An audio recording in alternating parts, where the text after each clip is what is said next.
donc, s'occupe de développement durable et accompagne les collectivités locales d'Île-de-France dans leur démarche de développement durable. Un jour, Estelle Forget est venue me voir avec un projet que j'ai trouvé très bon, puisqu'il mettait en avant la transversalité de 3 métiers, qui sont les métiers d'urbaniste, d'ingénieur et d'architecte, et souhaitait mettre en avant ce projet en expérimentant sur un territoire.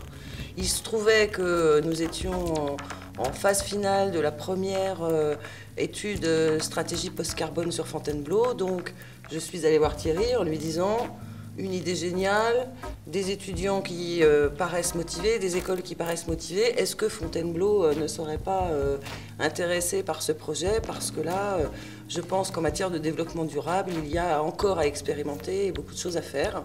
Et voilà pourquoi la Reine est arrivée dans ce projet avec donc Thierry Vincent qui est chargé de mission à la Reine et s'occupe plus particulièrement du projet de Fontainebleau. Effectivement, Pascal l'a bien rappelé. La demande d'Estelle est arrivée vraiment à un moment idéal où la Reine terminait une étude, alors le nom est peut-être un peu barbare, de définition de stratégie post-carbone pour un territoire de 50 000 habitants autour de Fontainebleau. Et l'objectif de cette étude, qui a duré à peu près 6-7 mois, c'était de définir les conditions pour que l'empreinte carbone d'un territoire de 50 000 habitants puisse se réduire dans le temps en menant un certain nombre de réflexions et d'actions, c'est tout l'objet de la stratégie, sur 4 entrées thématiques: l'alimentation, les logements, les transports et les nouvelles filières économiques. Et donc à l'issue de cette étude, il y avait un grand champ qui apparaissait presque évident à traiter, c'était la mutation urbaine de Fontainebleau, avec presque 25% du territoire qui allait muter.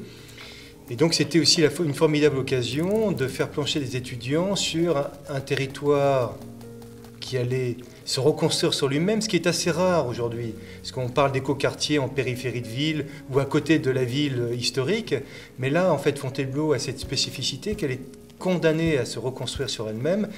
Et là, la commune bénéficiait de dizaines d'hectares de friches militaires.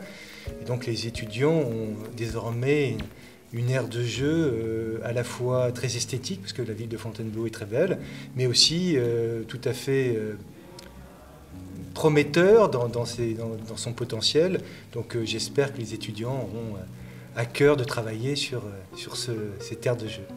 Et donc effectivement, ce que l'on attend de ce projet, c'est d'imaginer des solutions innovantes pour une ville de demain différente et avec bien sûr des critères de développement durable relativement draconiens dans le règlement du concours.